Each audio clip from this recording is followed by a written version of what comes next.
ভয়াবহ সড়ক দুর্ঘটনায় হাটহাজারীর দুটি তাজা প্রাণ চলে গেছে। এই সেই ট্যাক্সি, যে ট্যাক্সির যাত্রী ছিল হাটহাজারী পার্বতী উচ্চ বিদ্যালয়ের অবসরপ্রাপ্ত সিনিয়র শিক্ষক মোহাম্মদ ইউসুফের কনিষ্ঠ পুত্র ইফতেখার রাহাত এবং ইফতেখার রাহাতের চাচা আবেদ হাসান। 23শে নভেম্বর ভোর 4:30টার দিকে চাচা আবেদ হাসানকে নিয়ে চট্টগ্রাম মেডিকেল কলেজ হাসপাতাল থেকে এই ট্যাক্সি করেই ফিরছিলেন হাটহাজারীর আলিপুর গ্রামে।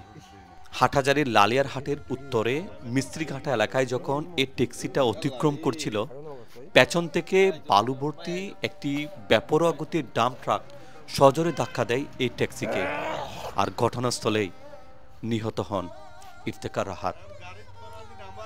আবেদ হাসানকে দ্রুত উদ্ধার করে নিয়ে যাওয়া হয় চট্টগ্রাম মেডিকেল কলেজ হাসপাতালে। সেখানে দায়িত্বরত চিকিৎসক তাকে মৃত ঘোষণা করেন। আর ঘটনার সাথে সাথেই সেই বেপরোয়া গতির ডাম্প ট্রাক চালক ডাম্প ট্রাকটি নিয়ে পালিয়ে গেছে।